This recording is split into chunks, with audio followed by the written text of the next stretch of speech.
Welcome to the Building and Growing podcast. We've got Becky and Mark from Wrapped with us today. Welcome both. Thank you. Thank you.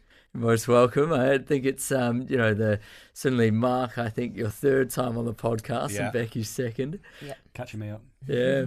But look, a lot's changed or happened, I guess, in the past sort of 12 to 18 months. Why don't we start off with sort of individual introductions to the two of you and perhaps Wrapped itself? Sure. Do you want to go ahead? So I'm Becky Robinson. I'm CEO of the Wrapped Agency. I've been working in healthcare marketing for the last 22 years, and I'm a digital strategist by trade. Fantastic. Mark Robinson. I'm the CCO of Wrapped. My background has changed. The background hasn't changed, but my experience has changed somewhat in that spent 25 odd years in financial services, primarily in insurance broking, and towards the latter end of that has been in fintech and emerging markets. I joined Wrapped in April 2024 to help drive the business forward. So my specialism within Wrapped is really down to the regulated marketing, and more specifically around the financial services piece for my sort of background and expertise. In terms of Wrapped as a business, so we are a full service performance brand and marketing agency, and we specialise in regulated sectors. Those regulated sectors being healthcare, so anything really healthcare related, whether that's general healthcare, so we work with a lot of NHS trusts, we work with a lot of healthcare charities, whether it's health tech, med tech, so again we've worked with businesses that are medical device manufacturers and some wear tech companies that are looking to launch cutting edge medical devices, right across the board in terms of that healthcare space. We also work with a lot of financial services businesses. So again, the verticals across those financial services business being insurance, insurance brokers, fintechs, companies in the payment space, anything again that's heavily regulated in that area, and also we work with businesses in the property space, which is an area which people don't see as being a regulated market, but obviously property is a very heavily regulated market in itself. And finally, emerging markets. So a huge opportunity in the ever-evolving world of emerging markets. So we're looking at online gaming, crypto, blockchain, stablecoins, all that type of thing. So things that require marketing, but it needs to be done in a particular way. So that's what we do as a business. We've been trading now for just over 10 years, but we've really sort of hyper specialised in the regulated space in the past couple of years as a business. But in terms of the expertise we have within the business, obviously, Becky mentioned she's been working in the sort of healthcare regulated marketing space for 20 odd years. The team we have back in the studio, again, the breadth of expertise we've got working across those regulated verticals is pretty damn impressive, and they surprise me every day with the knowledge that those guys have across those areas. So Fantastic. That's us in a nutshell. Amazing. Thank you, Mark. And Becky, anything that you want to add on there about Wrapped? I suppose to add on that we are a full service agency, so we have specialists here from brand, digital, so PPC, SEO, AI SEO, all the way through creative team, website development, photographers, videographers, so the full breadth of marketing as well. I think that's a really important point as well, actually, because we were doing some research the other week, and we saw that 80% of agency clients don't understand the full breadth of services they have. And we see this quite often, don't we? In that we'll have a client that will come to us and ask for some PPC work, and they might have 4 or 5 other agencies doing different things for them. I think now it's more key than ever to try and get everything consolidated with one agency, and we've been mindful to keep ourselves as a full service agency, because we see it so often where there's just a disjointed approach between between agencies. And don't get me wrong, we love working with other agencies. So if a client does work with multiple agencies or have an in-house marketing team, we can work very closely with them. But what we often see is that if people have a separate creative and a separate digital agency, we might have something that looks really, really pretty because the creative agency have done a fantastic job to the scope they've been given, but it doesn't perform digitally because you've got two agencies focusing on their own point. What we make sure we do as a full service agency is basically the whole team work on everything, don't they? So there's a reason for us doing something. So the creative team will put a design together which looks phenomenal, and then it'll go to the digital team and they'll say, well, you might not be able to do that because we need to do this and we need to make sure that this sits here. So that sort of that holistic approach to it all makes sure that everything that we provide for our clients has a purpose and performs, and one side isn't letting the other side down. So that's why we think it's been really key to keep that sort of full service model. And I don't think there's too many independents left doing that anymore, is there? I don't think so. And I think that matters more when it comes to regulation as well, because each individual kind of specialism understands exactly where they sit within that regulation. So, for example, the team that run the Google Ads, there's things that you can and can't say on Google Ads or on or visualize on display ads or on show on Meta. So if somebody has created a brand, a design, a kind of content plan that then cannot be implemented on certain platforms when the time comes, that becomes a problem. You find out later down the line. Yes. So the good thing about having everything full service for us is right at the start, right when the strategy is developed, and the brand strategy and the digital strategy, all those end considerations are sorted out right at the start. So a strategy is created that can be implemented across all the platforms, which we see quite a lot when we come in a little bit at a later date and we say, well, unfortunately, we can't put those designs on this platform. We're going to have to look at a different way to take this product or service to market. Yes, yeah, fantastic. Oh, look, I think, you guys have really honed in on why the holistic approach is so important, because, you can create the best creative campaign, but if then it's not going to be accepted by a platform, the client ends up in the position of having to start again. But today, I guess the main focus will be regulated marketing, and I know we've touched upon that really briefly in the introductions, but why don't we go straight to the top and, sort of define what regulated marketing is? So regulated marketing in healthcare, we find falls into 4 different categories. There is the industry regulation. So anything to do with healthcare will have certain things you're allowed to say, certain ways you have to market, and you have to stay within that regulation. So being experts in healthcare marketing, we understand those regulations. So we understand what you can and you can't say. We understand what you can and you can't visualize.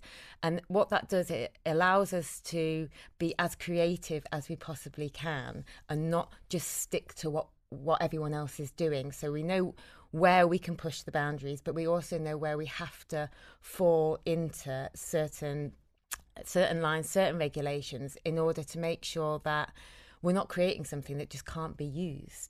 So what happens in healthcare marketing is you're not necessarily just working with the marketing department in a company.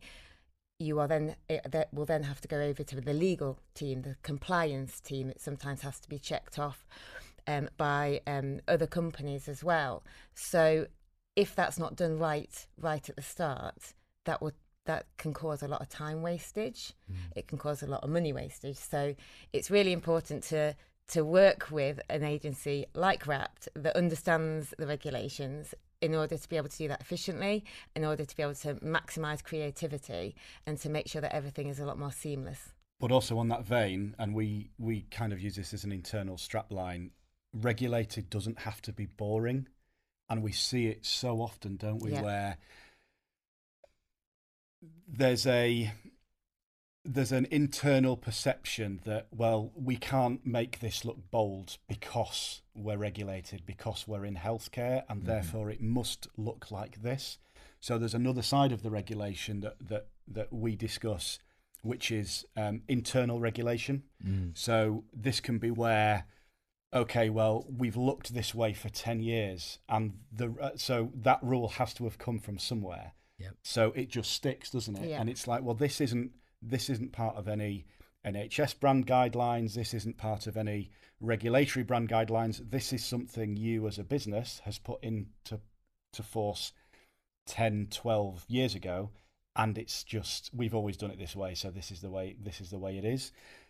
Getting around that internal regulation, when we have those conversations with clients, sometimes you can see the lights switch on and the doors open to say, well, we've now got so much more creative possibilities with our brand and with our website and with the look and feel of the business, without going beyond the actual regulatory guidelines. Yeah. But it's breaking free from that legacy, internal, we can't do this.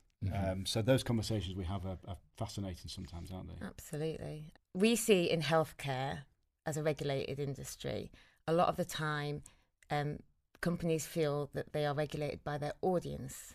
And what we mean by that is audience perception. A patient is expecting to see things in a certain way, said in a certain way, and has to be certain colours and has to be provided in a certain format.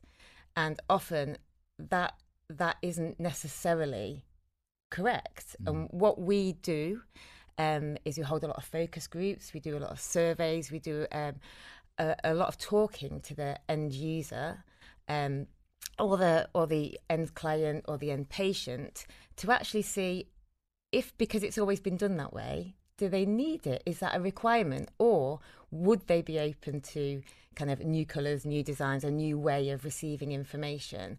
Because that in itself can open up a whole amount of creativity for a client, a whole different look and feel, a whole different way, and often increases patient engagement, increases client engagement, because they're not getting the same thing they've always got in the same way they've always got it. Yes. But again, it's kind of self-regulation in a way where, oh, well, we have to do it that way because that's the way the patient wants it.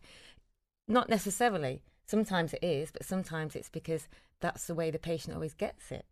So it's kind of working out when it's important to keep the same format, to keep the same way of communicating, and actually when it's going to be better to do something a bit differently. Yes. And again, that can open up a massive amount of creativity and change and individuality, and make things stand out against other people's competitors and stand out in the market.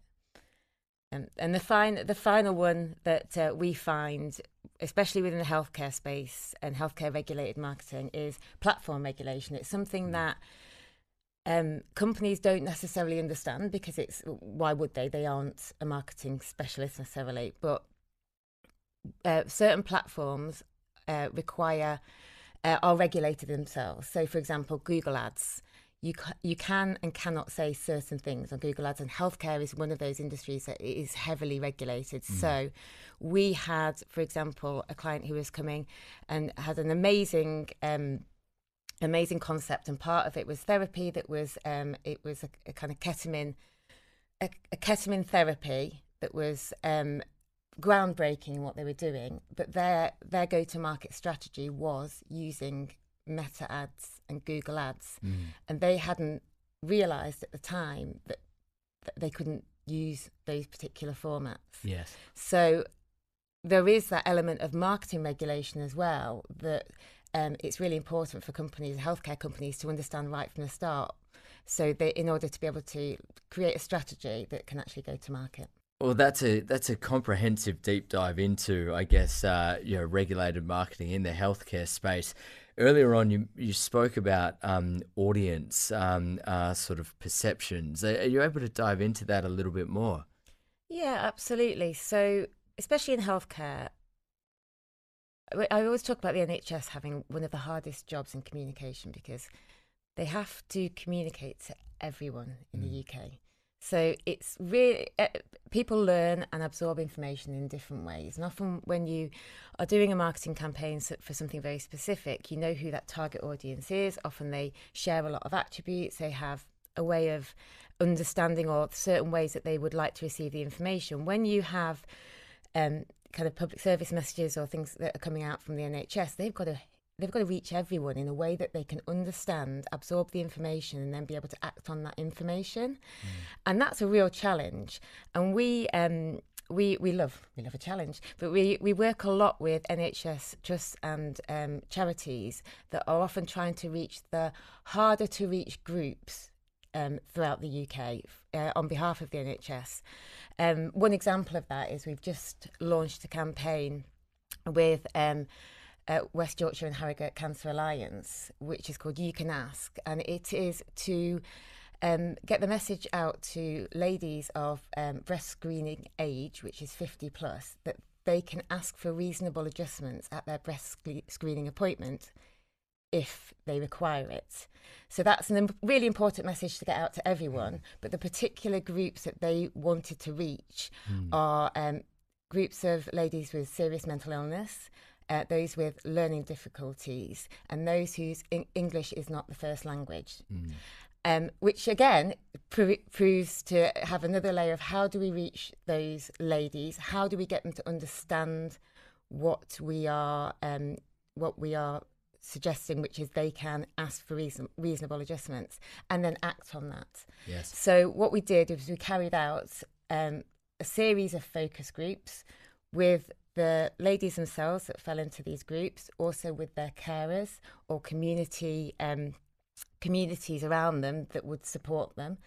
And we came up with an amazing campaign, which is live at the moment, which is reaching all of those ladies within that area of West Yorkshire and Harrogate, and it's kind of going directly to people and their carers and to understand how they want to receive that information.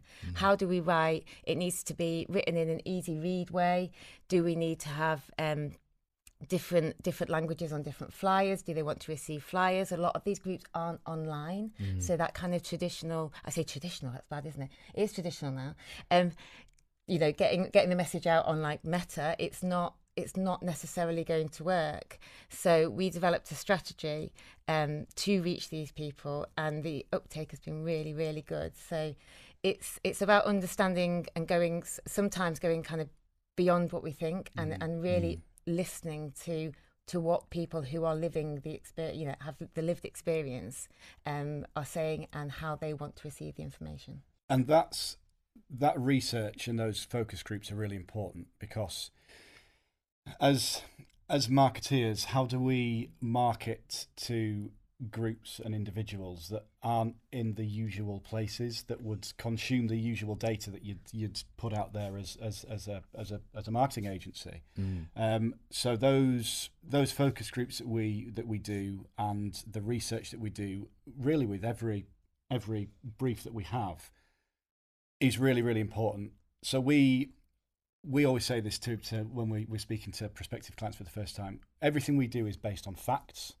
So we spend a lot of our time pre-contracting with a client, researching who they are, who their audiences are, how to reach their audiences, and all of that groundwork to make sure that when we do come and deliver on the brief, it's based on facts and not what we think it might be. So it cuts through a lot of the noise. It gets results quicker. It reduces, as Becky's mentioned, it reduces things having to go for sign-off and then coming back again for amends and then going back to sign-off and then coming back for amends, because we can, more often than not, hit those really salient points first time, or certainly much, much quicker than if we were assuming where to go and how to approach. Yes. So the work in those particular focus groups was really, really key. To make sure that we got the right message to the right people in the right format. Excellent. And I think on top of that as well, it's the way that the team at Wrapped know how to conduct these focus groups. Mm. Whenever there is an element of that face-to-face, especially within healthcare, there's sensitivities there, you know. So Yeah. we do a lot of filming or photography within hospitals, sometimes of operations, Yep. and understanding how you need to be, to act, to conduct yourself, and how to speak to, you know, patients or surgeons or, you know, community leaders is a real skill. It's a real kind of something that's built out of a lot of experience. And again, it's not kind of going in and launching a big flashy marketing campaign. It's something that has to have that level of sensitivity built into it right from the start. Well, look, I think that was an excellent, I guess, deep dive into why regulated marketing is important in the healthcare space. So why don't we talk about fintech and financial services next? Yeah, absolutely. So, regulated marketing in financial services and fintech is, again, super important to make sure that companies are working with an agency that understands the regulations. Mm-hmm. So, the financial services space is obviously incredibly regulated. And anyone that works in those sectors know that the regulations regularly change, sometimes for the better, sometimes for the worse. Sometimes I don't think they know why they've put regulations in place, but we are where we are. So it's really key that these businesses are working with agencies that understand what can be said, what can't be said, and how to go to market. On top of that, there's also the key areas of making sure that we're aware of, again, how the audiences like to be spoken to. So, perfect example of this we've had in terms of regulation across the board. So we work with a number of fintechs, a number of payment companies, and the regulation that they face as companies is there's more than the one regulation. So you're looking at the actual regulation of the FCA, or whichever country it's in, whichever regulator is in charge of that regulation. So if we're looking at the FCA, we then also have the card scheme regulations. So if we're a payment business that's working with either Visa or MasterCard or one of the other card schemes, Visa and MasterCard also have their brand guidelines as well. So very similar to healthcare, where if you have a healthcare company that needs to follow the NHS's regulations and their guidelines, we have fintechs that also have to follow the guidelines of the card schemes and various other things. The fact that we understand that, again, means that we are able to get our clients' products to market quicker. The turnaround in terms of sign off, both internally and externally, is quicker because we're not providing assets which are incorrect. We're making sure that if we're providing assets, they've got the card scheme logo in the right place, at the right size and the right colour schemes, because if you are a millimetre out in terms of the size of a card scheme logo, it's coming back to you. So all those things are really important in terms of that regulation. What we also see across the financial services space very heavily, and probably more than any other regulated space we work in, is the internal regulation. So this is where we have a business that looks and feels a certain way because they've always looked and felt that way. So at some stage in the journey of that business, they've decided this is what we're going to look like. And that legacy has stuck for so long that it kind of becomes that internal regulation of, we've always done it this way. So there's a piece of regulation somewhere that says we've had to do this. When we go in and speak to businesses about that, you can see the eyes open wide and see how that then sort of allows them to think, okay, we can think a little bit further outside the box here, and we can be a little bit more creative. Being regulated doesn't mean you have to be boring. You can be really creative with what things look like. A lot of what we see when we're auditing websites for prospective clients in the financial services space is everyone's website's blue. The setup of every website looks pretty much the same. The accessibility is never great, or very, very rarely great. And what we have is a danger, again, of internal regulation, a danger of the client focusing and being so frightened of the various rules that they have to follow for the regulators, they forget why they're doing what they're doing. And actually, we need to think that marketing, the reason for marketing is to drive growth in your business and attract clients or attract investment or attract whatever it is you want to attract. If everybody looks the same, you're going to really struggle to stand out. So it's looking at those various levels of regulation and tackling them each at every stage to say, okay, well, this is the legal stuff we have to do. So there's no getting around this, but let's dive into it and let's see what we can work with and to what lines we can get to before we start sort of pushing the boundary too much. So let's cross that bit off and let's get that done. Then what do we need to do from for example, our card scheme? What do their regulations say? What guidelines do we have to work up to there? And then what do our internal politics, what do our internal regulations look like? And can we push those boundaries? And do we have to be blue all the time? And do we have to have stock images of people shaking hands with a laptop bag in the hand? Yes. We absolutely don't need to do that. So, again, working with an agency that understands all of those things. So I think taking all that into account allows us to work with the clients to make sure that we're delivering something that's bold and something that's going to attract the right audience, whether that's customers, whether that's investment, in the right way, in the right areas. So that financial services marketing is really key. And it's not just, so I've used fintech as an example. We've worked with a number of insurance companies. We've worked with insurance brokers, which is an interesting space because both regulated by the FCA, obviously certainly in the UK, but then with different ways of being regulated and different ways of needing to look. Yes. And working with different insurance brokers that have different specialisms. So we've worked recently with an insurance broker that specialises in technology insurance. So their messaging and their look and feel is really key because we need it to look professional. We need it to follow the regulatory guidelines, but we also need it to appeal to tech founders. And the audience of the tech founders audience is much different to the traditional insurance purchaser audience. So we need to make sure that those clients are being shown in the right manner, in the right way. And again, we've worked with recently an insurance company that specialise in legal cannabis.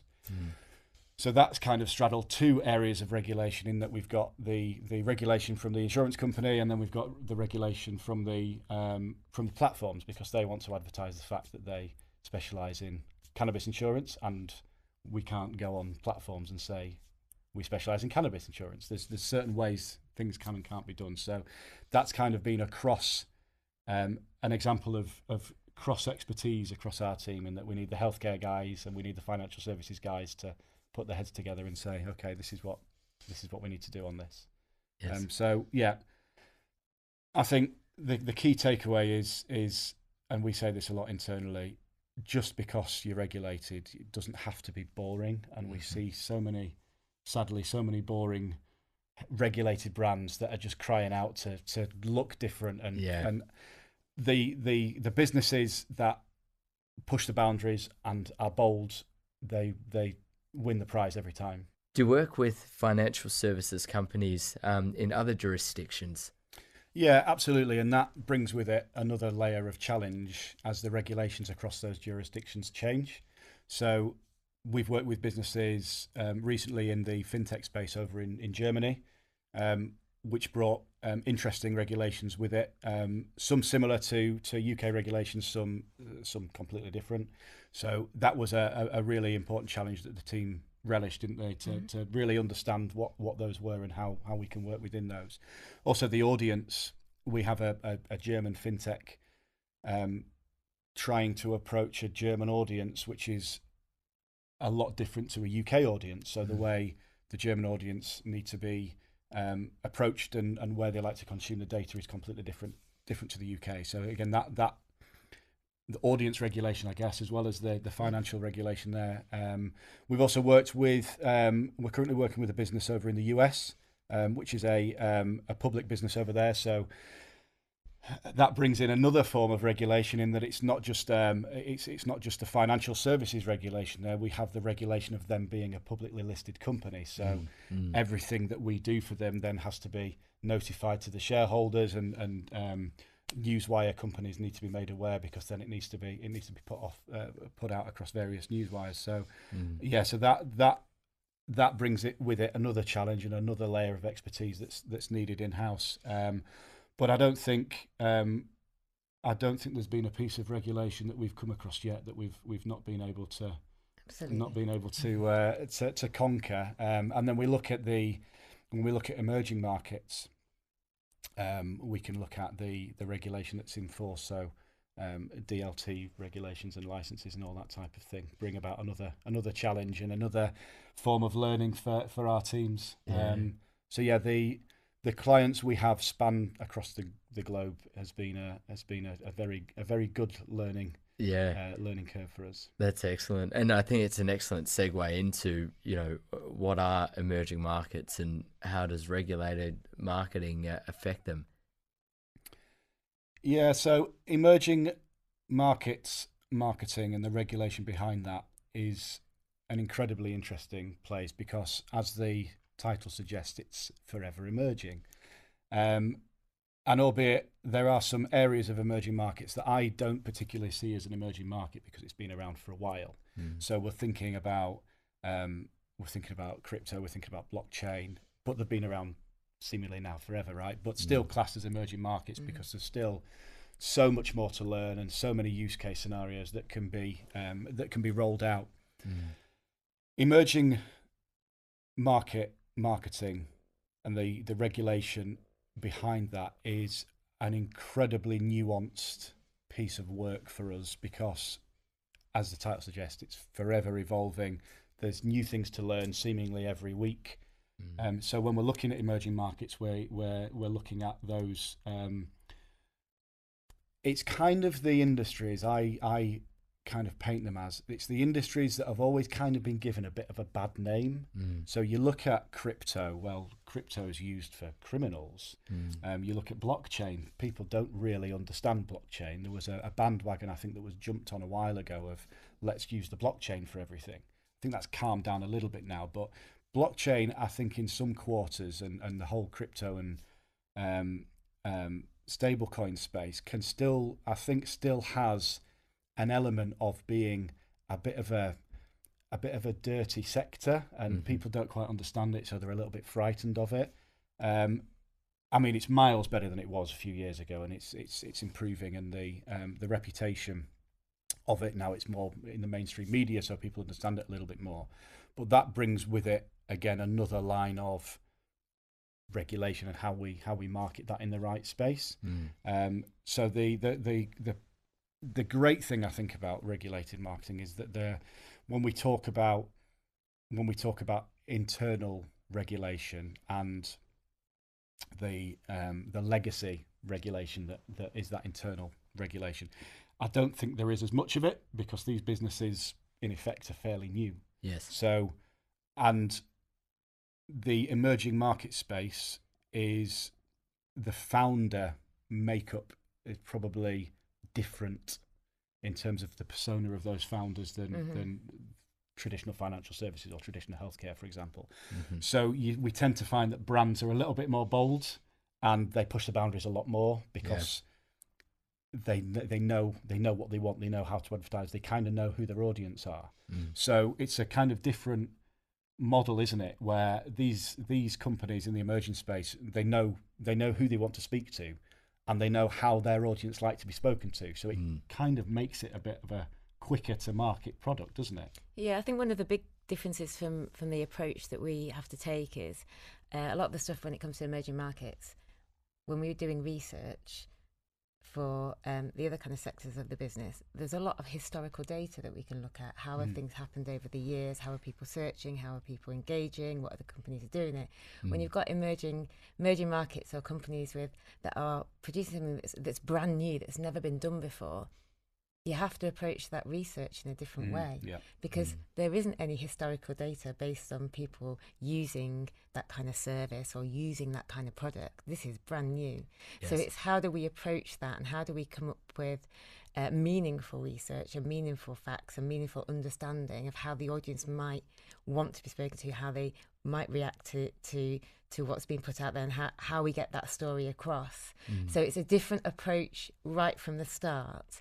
And often, again, the end has to be considered really carefully. Yes. Because certainly with, like you said before, with cannabis, with certain services, with certain products, you cannot talk about them on certain platforms. So with the emerging markets, the strategy around it, the very first strategy is really, really important. And one of the things that we've found is quite often a company will spend a couple of years developing a product or developing a service, and then it's ready, so we're going to market.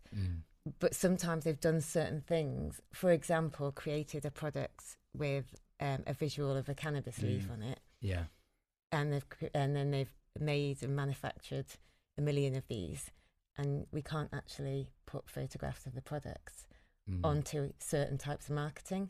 So that's kind of one example, a more probably simple example of thinking about if you have a product or service that is in the emerging market, thinking about how you're actually going to take it to market and what you might need to put into place on the way is really important, a lot earlier probably than you think.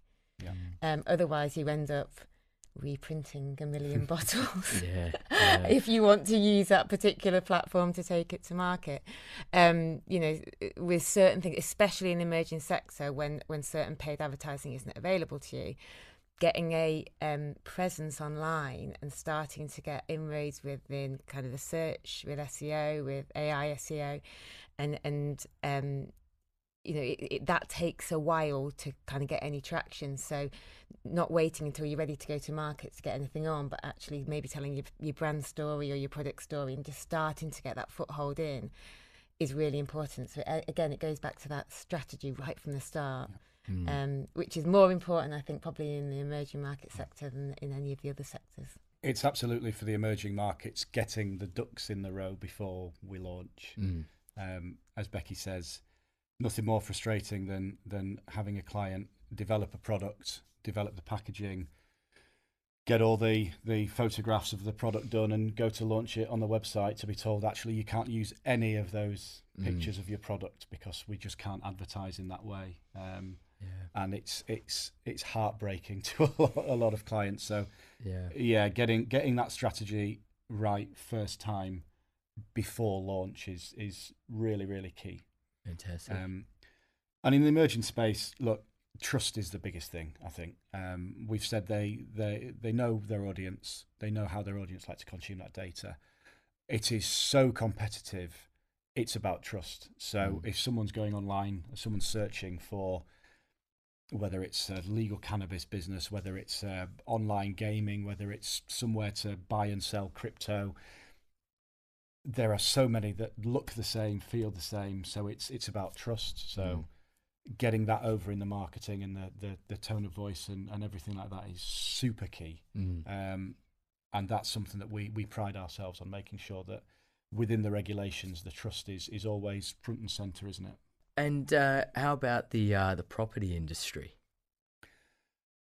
Property marketing is a very interesting case. So one of our specialisms within regulated marketing is the property space. I find it really interesting because from first glance, certainly I wouldn't see the property market, the property sector, as being a regulated sector. When people think of regulation, they kind of think of, again, probably those old-fashioned sectors of financial services, the healthcare, things that would stick out to be, this is super high regulated. But actually, when you start to dig into it, property is really, really regulated. There's so many different nuances to what the property sector even is. There's so many strands of it. So we find it really important. Again, a property business has the same requirements within reason that a healthcare business would, or that a financial services business would. So it's really important that those businesses are working with an agency that understand those regulations. Again, it's cutting down the time of getting things signed off. It's cutting down the subsequent cost of having delays in having things signed off. We've worked with some serious property companies, haven't we, across Wrapped. And it's testament to what our team do and the understanding they have of the regulations in the property market, that more often than not we sail through briefs, don't we, and get things placed and up and running really, really quickly. And I think it's, as I say, it's an industry that is kind of forgotten that it's regulated. So it's an easy miss for a property business to go to a generalist agency and say, we need help with this. Unfortunately, what they're likely to find is that the end result may not be what they need it to be. So taking the nuances of the regulation across the property space into account is really important, and something we see on a regular basis, isn't it? And what would be, I guess, the 4 main points in terms of the property industry to take into account? Okay, so in property marketing, in the regulation for the marketing in property, there are 4 major strands of that. So we look at what the actual regulation is and how we need to approach that, and how we need to understand that to make sure that what we are providing within the brief is adhering to those regulations and we're not overstepping the guidelines, but also probably pushing as far up to those guidelines as we possibly can, again, to make sure that regulation doesn't mean you're boring. We can be bold and we can push. So number 1 is the external regulation. I think the biggest point of regulation that we see in the property sector is internal regulation, because I feel that a lot of property businesses in the property space don't feel regulated, or don't feel that they're a traditional regulated sector. So I think a lot of the regulation that comes from that is the internal regulation. And again, we do it like this because we've done it like this for 10 years. So it's the legacy internal regulation. And sometimes our hardest role is actually getting the client to understand that what you've done here isn't for any legal or regulatory purpose other than to say, we did this when we founded the business, so we've always just kind of done it this way. So breaking that internal regulation ceiling allows a lot more creative freedom, and we can push the boundaries a little bit more. We have audience regulation. So again, who are the audience, how they like to be approached, how they like to consume the data, where they go to consume data. So it's looking at the regulation of that audience and what we're looking to get across to them and in what format. And I think the final one is the platform regulation. So what we can and can't say on various platforms, how search is being used, what the best method of using search is. That platform regulation is probably, almost definitely not as high as the platform regulation across healthcare, across financial services, across emerging markets. But certainly there is, again, various things you can and can't say on platforms regarding property, and claims that you can and can't make. So those 4 areas: internal regulation, external regulation, platform regulation, and audience regulation are the 4 pillars of that sort of property regulation space. And I think the more that's spoken about, I think the more the property sector will sort of take on that. We're regulated too, guys. So help us out. Fantastic.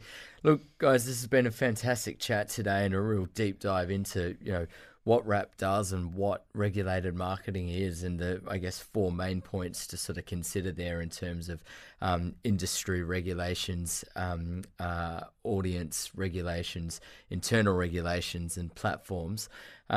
Is there anything else you want to add before we wrap up?